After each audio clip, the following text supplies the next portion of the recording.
In today's 2-minute top tip for the 30-day osteoarthritis challenge, I'm going to be taking you through 5 things that your healthcare professional should not be telling you or advising you to do based on the current evidence. So do make sure you keep watching until the very end of the video, because if you have been told these, it might be that you need to look elsewhere. And we're going to start right now.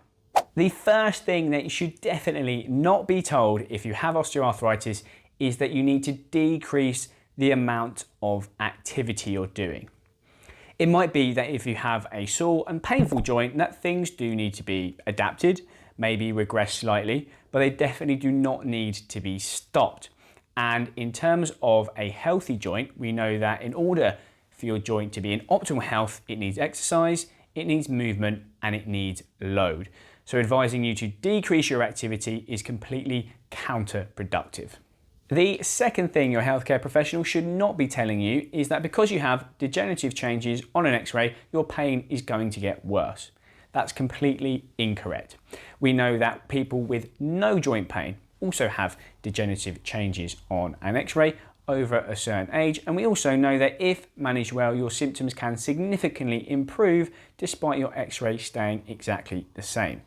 Whilst we are on the X-ray theme, the third thing that you should not be told is that because you have some OA changes or arthritic change on an X-ray, at some point you're going to need a joint replacement. It's estimated that 1 in 3 people have a joint replacement that they do not need based on this old school negative narrative. We know that a lot of people, if their symptoms are optimized and managed well, can see significant improvements in their symptoms to the point where they don't need surgery. The fourth thing that you should not be told if you have osteoarthritis is that it's all because you're overweight. Now, the caveat with this is yes, being overweight is not a good idea for joint health for a number of different reasons. However, we also know that you can see significant improvements in your pain whilst still being overweight. Your symptoms just need to be managed well with an appropriate exercise program. The fifth and final thing your healthcare professional should not be advising or suggesting is lots of frequent passive treatment sessions.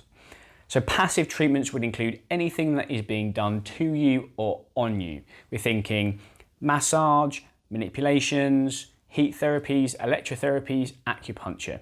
Not only does a lot of this stuff not work very well, it definitely is not evidenced in isolation, and if it is done, should always be done in conjunction with an active treatment program. The two things that are most strongly evidenced when it comes to the treatment of arthritis are an exercise program and weight loss if appropriate. Those two things should be at the core of your treatment plan, and if any of these other passive treatments are done, they should be done as a short-term adjunct alongside the active treatment. If, like me, you enjoy spreading some osteoarthritis positivity and you'd like to get your hands on one of these arthritis inspiration t-shirts, then you can find a link to the shop in the description below the video. Question of the day: what outdated, old school, negative narratives have you heard from a healthcare professional? Let me know in the comment section below the video. If you have enjoyed today's video, consider giving me a thumbs up. It really helps the channel grow and more people see the stuff that hopefully you find helpful. And if you're new around here, subscribe and hit the notification bell so you get notified every time we release new osteoarthritis related help. And whilst you're doing that, I'll see you in the next one.